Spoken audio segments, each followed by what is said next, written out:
Hi, everyone. I'm Dr. Michael Mantell, and I am delighted to be with you right now, helping you on board this remarkable program to help our community here in San Diego, the Kindness Initiative.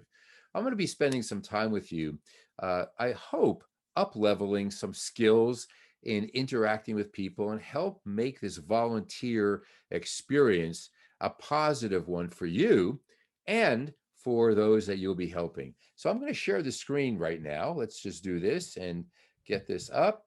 And here we go. Let's take a look at this. All right. Well, it's been said, Rabbi Tzvi Freeman, who was quoting the Lubavitcher Rebbe, he said that kindness gives to another, and compassion knows no other. So think about that. We're here to be kind and to be compassionate. Though we know from research that people who volunteer, whether it's their time, energy, money, effort, whatever it may be, with no expectation of reward or compensation, benefit tremendously. Millions and millions of Americans volunteer in many different ways, dedicating anywhere from a few hours a month to even a few hours a week, some more than that, um, to assist others. And there are a variety of motives that people have to do so. And we know that volunteering has benefit. It reduces stress, it prevents feelings of isolation for many, it gives life a sense of a purpose and meaning. It actually ignites our passion and makes volunteers happy. I'm volunteering and I feel so energetic about doing so. I hope that you will benefit similarly. Ralph Waldo Emerson said, "It's one of the most beautiful compensations of life that no person can sincerely try to help another without helping him or herself." That's what this is all about. Studies have demonstrated, as I've said, that volunteers experience what we call a helper's high. A helper's high, a prolonged feeling of calm, reduced stress, greater self worth after helping others, and overall life satisfaction. I'd like to look at research. It's my background, but we've found that when looking at volunteers who are older folks, volunteering actually slows the pace of functional decline. How's that for a trade-off for a few hours of helping someone else? The guiding headline for the Kindness Initiative, as I see it, we're driven by truth. And what truth means, from my experience with the Kindness Initiative so far, is trust and respect and unity and teamwork and honor.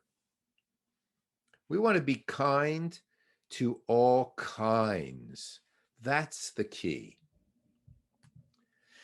Now, every mission, every successful effort has a set of core values. The needs of the Kindness Initiative's clients always come first. Truth, kindness, quality, teamwork, reliability, being innovative on the forward cutting edge. We always do the right thing the right way with gratitude and pride and compassion. And we communicate in a transparent way.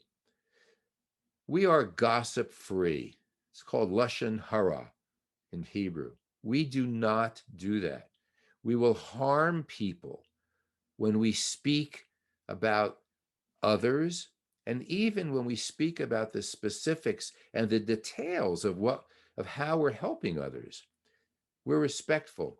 We're committed, connected team members, and we have our wits about us. What I call wit means having a whatever it takes mindset. Let's look at this further. For many people, the primary goal in life is happiness. And with what's been going on over the last year, especially, we want to be healthy and happy above everything else. Research indicates that happiness is most often a byproduct of participating in a worthwhile project and in activities that do not have their primary focus the attainment of happiness itself. Think about that. We gain the most by focusing not on ourselves, but on other people. It says it is as Dr. Albert Schweitzer, one of the greatest humanitarians of our time, many believe, once declared. He said, "One thing I know, the only ones among you who will be truly happy are those who have sought and found how to serve." And when we think of the team of Selwyn Issakow and Simone Abelson and Robin Lichter and Donna Glasser and others, we know these exemplify what Dr. Schweitzer is talking about. Rabbi Jonathan Sachs, Zeher Tzaddik Levracha, blessed memory, said that acts of kindness never die. They linger in our memory, giving life to other acts in return. Maya Angelou said that people will forget what you said, they're going to forget what you did, but they never forget how you left them feeling. Think about that. It isn't what you do, it isn't what you say, it's how you leave people feeling. The art and magic of helping others has long been recognized as residing in the interpersonal relationship of the caregiver and the client. I spent a lot of time training physicians and hospital organizations in the patient experience, in putting the patient first. And this is a key teaching that I bring. Shimon the Righteous was accustomed to say, the world is based on three things. You've heard this: on the Torah, on the service of God, and upon acts of loving kindness. And we see that in Pirkei Avos 1, right off the top, in the second line. Acts of loving kindness. That's why we're here. We want to delight, not just satisfy, excuse me, our kindness initiative clients. How? When you supply them with something that they expect, you satisfy them. You delight our clients when you supply them with something they don't expect. The wow factor. How quickly are we responding? Are we putting them on hold? Are we immediately identifying problems and a responsive solution? Think about this. A classic example is the auto repair service that washes your car when they're done, excuse me, fixing it. Excuse me. You go pick up your car, and wow, it not only runs better, it looks great.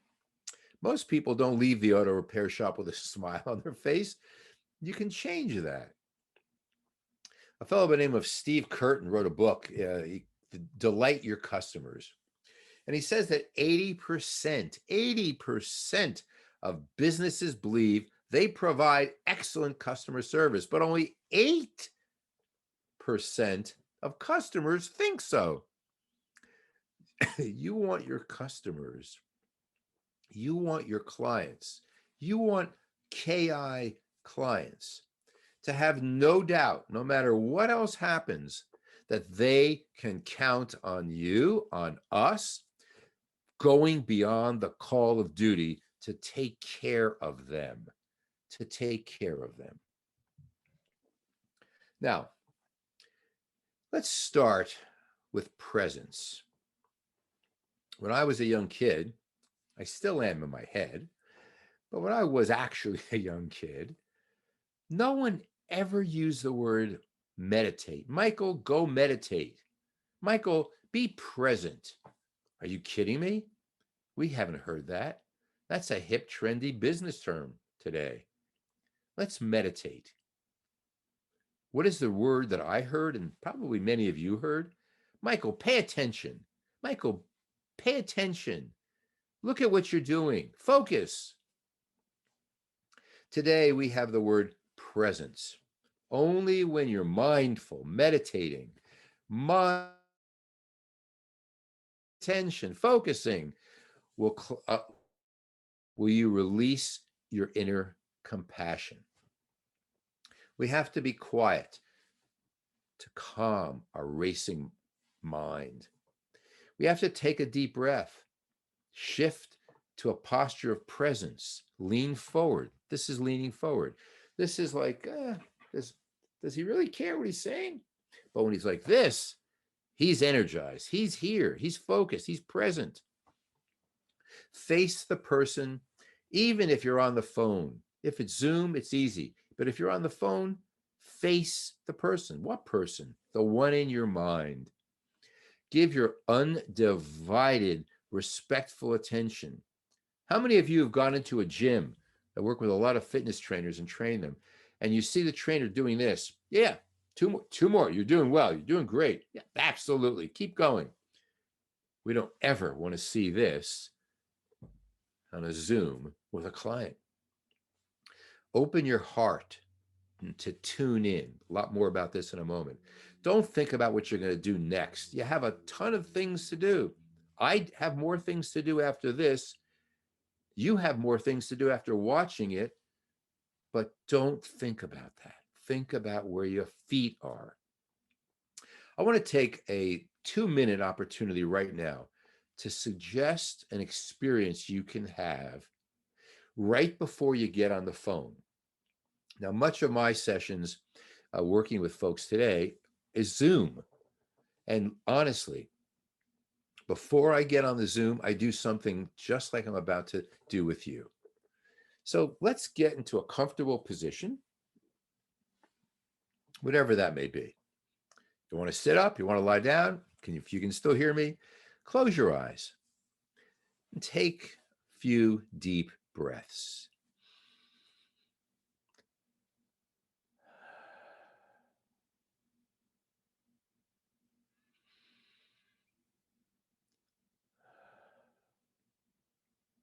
Now, with your eyes still closed, relax your whole body. Keep your eyes closed as I take you through this. Without concentrating, without straining, just relax and gently listen to what I'm saying. Keep taking deep breaths in, letting them go. Breathing in relaxation and breathing out tension.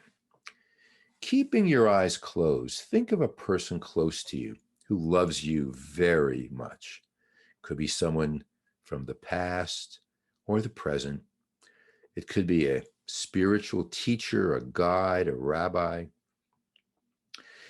Imagine that person standing on your side right now, sending you their love. That person is sending you wishes for your safety, for your well-being, for your health, for your happiness. Feel that. Feel the warm wishes and love coming from that person to you. Now, think of someone that you don't know as well. Think of someone that you don't have any particularly strong feeling for. You and this person are alike in your wish to have a good life. Now, continuing with your eyes closed, I want you to picture a KI client. The client is standing next to you, wishing you happiness, wishing you well-being, wishing you health. Feel that. Bask in that. Feel how filled and overflowing with warmth and love you can feel. You're all similar. Just like you, these people that you're imagining in your mind wish to be happy. Send all your love and warm wishes to them in your thoughts. May you live with ease. May you be happy. May you be free of pain. Just as I wish to, may you be safe. May you be healthy. May you live with ease and happiness. May your life be filled with happiness, health, and well-being. Take a deep breath in. Take a breath out. Notice the state of your mind and how you feel as you now open your eyes. If you can do something like this before each session with a client, imagine how much more present you will be and how you'll be able to see every KI client wearing a little symbol. A little symbol. The more present you are, the more likely you'll see it. And it really says just two simple things. Help me feel important by, and help me feel cared for by. They want to feel important and they want to feel cared for. And our job is to give those two feelings to them. Remember what Maya Angelou said. Our sages taught that one who judges another favorably is himself or herself judged favorably. That's in the Talmud, in the Gemara. When someone is in distress, as a client will be, we need to have empathy, sympathy, but mostly compassion. Empathy, that's feeling the same emotion. I can understand what this person feels like. I can relate to it. I once had a difficulty as well.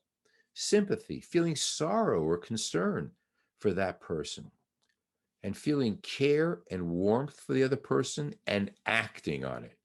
Compassion goes beyond feeling care and warmth. It means doing something. Compassion is a sympathetic feeling. Empathy is the ability to understand. There's a difference. Many people think, I want to be empathic.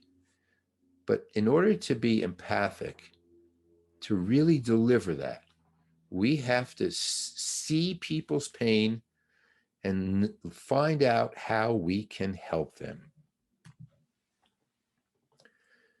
So we have to speak in a way that others like to listen to us.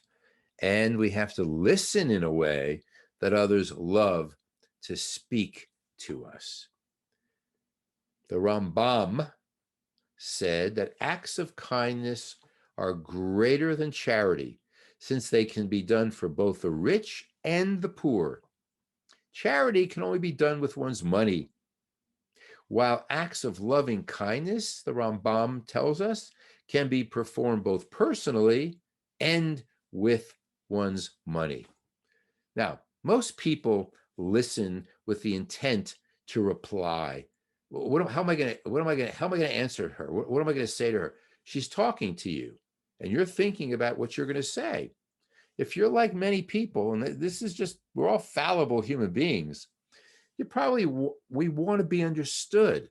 We want to get our point across. And doing so, we may ignore the other person completely, pretending we're listening. But we have an agenda. We want to get through something.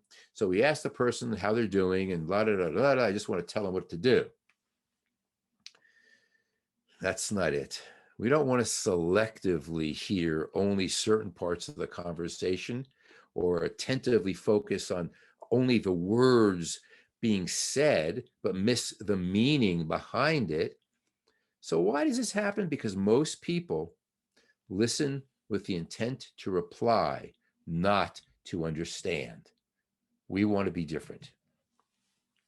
Active listening. You've heard the expression. Active listening is listening and responding that focuses the attention on the speaker and improves mutual understanding. The acronym I like is FAVE. First, acknowledge. I hear what you're saying. This is what you're saying. Validate. It makes sense to me. And then talk about how you care, what you're going to do.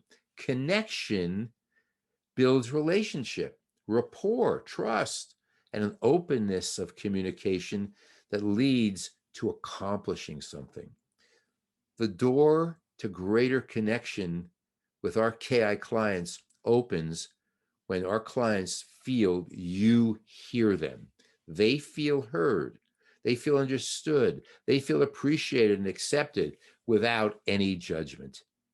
We're not any different. We're all the same. They have different needs. We have different needs. So I like acronyms. I'm going to share a few with you. START is the first one. Simple.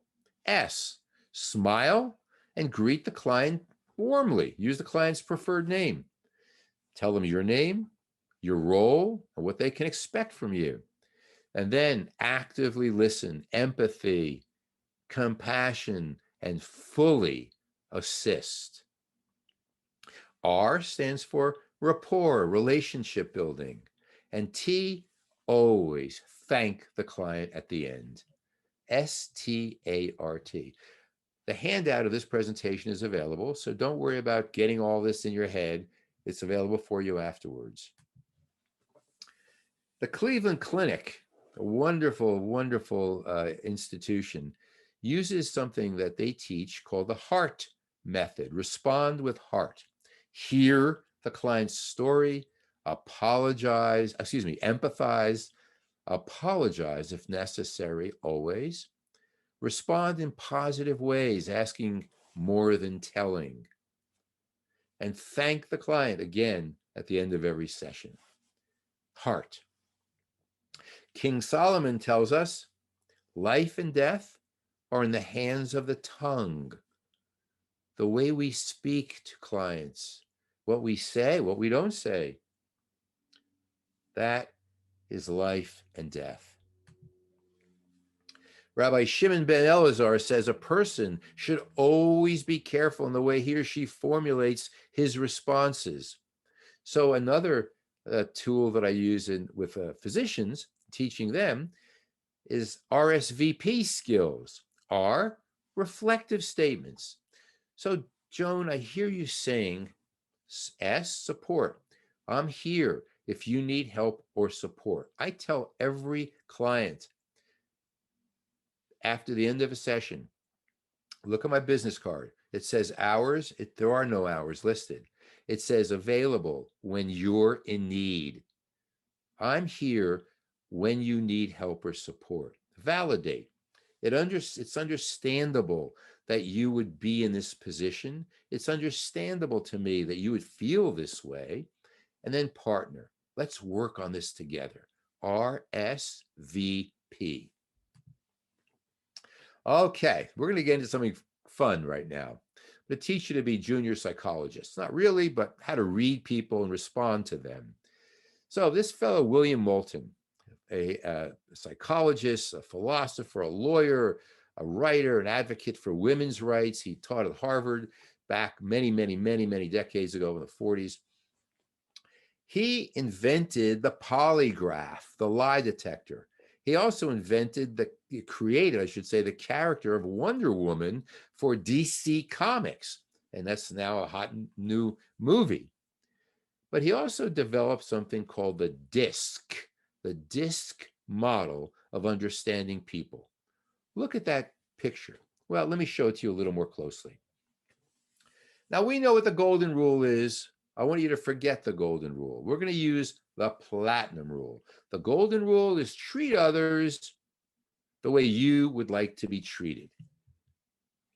No, not do unto others as, I'm sorry, do unto others as they would do unto themselves. That's the platinum rule. Not how you want to be treated. What if you're weird? What if you like to do things to you don't mind if people shout at you or mistreat you? You don't care. But others might. Find out about their desires, understand their personalities, how they want to be treated. So I'm going to teach you now how to read people, your client, your KI clients quickly. Are they more outgoing and fast-paced, or are they more reserved and slow-paced? Think about yourself. Are you more outgoing and quick, or I hold back a little bit and I'm slower paced? Are you more task-oriented? Let's get the job done. Or are you more people-oriented? I focus on the people. The job will get done. So, outgoing and reserved, task and people. And Dr. Moulton tells us there are four kinds, basically, roughly, not perfectly, but generally, four kinds of approaches. The dominant person, goal-driven, direct, competitive. Let's just do it. The influence person. These are the people. They're talkative, they're spontaneous, they have fun doing things. Then the S, the steady person, stable, very dependable, very loyal, very conservative. Let's do it together. And then the compliant person, careful, logical, organized, diplomatic. We have to do it right. Task and reserved, outgoing. See that? Those four methods. So the dominant person is an outgoing, task-oriented person. The outgoing people person is the influence person. The reserved people person is more steady. And the task-oriented but reserved, that's the compliant. You accountants out there. Let's look at this. So the D, I, S, and C. We have the do it my way. The I, let's do it the fun way. The S, let's do it the easy way. And the C is let's do it the right way. Now, the D says, let's just do it. The I says, hey, you can do it. And the S says, we can do it. And the C says, just do it right. The D, the dominant person, wants to know, what do I have to do here? What are you going to do for me? What can I expect? The I is going to be, who is going to do this with me? The S is interested in, well, why do you do this? Why are you doing this? And the C is, how is it going to get done? Now, when you're communicating with a dominant client, this is not the person to talk about. So how was your weekend? So tell me about your grandkids. Oh, what did you do for vacation 2 years ago when we took vacation? No, be direct. Provide alternatives. Ensure that he or she is in charge and wins. No emotion. Focus on results and outcome. Tom, what we have is an opportunity to do two things for you. I'd like you to choose and tell me which you prefer. If you want both, we can do both. We can do this in 2 weeks, and I believe as a result, your needs will be met. That's the D. The I. This is not the person to talk that way to, the way we just spoke with the D. Be a friend, have fun, enthusiastic, avoid being too businesslike. Recognize them. Speak about their family and their friends and what they like to do. Betty, I hope you had a good weekend. Tell me about it. Oh, And so, yeah, I love doing what I do because I get to have fun with people. And one of the things I want to do is I want to help you achieve your goal. So let's talk about what it is you need and let's see how we can have some fun getting there. That's the I person. The steady person, slow it down. No rush. You really got to demonstrate care. Tell them stories, not facts. Avoid confronting and use indirect, not direct questions. Mary, hi. It was so good to talk with you. I was really looking forward to chatting with you. I was thinking quite a bit about you and your situation. I just wanted you to know that I was so looking forward to being of help to you. It reminds me of a time when one of my kids was in trouble, and a friend of theirs reached out to help them, and it made such a difference. And so let's figure out how we can be of some help here and get it done for you in the right way. Okay, that's the S. And now the C, the compliant person. They want facts, they want data, they're not interested in feelings. Be patient, slow it down. Don't talk about personal issues. Oftentimes, they want to be known as Mr. or Mrs. or Doctor, whatever the title may be. Mrs. Schwartz, I'm making the name up.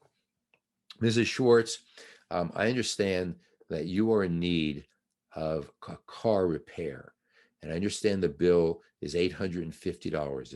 Is that true? Yes. Okay. Okay. Let me get that down. I want to be sure I have it correct.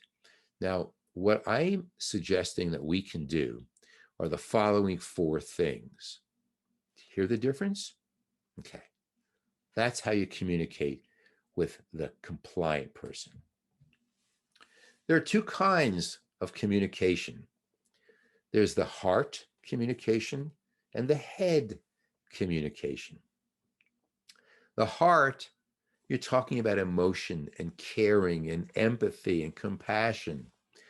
Clients and families and coworkers feel important. They feel cared for. Remember the signs?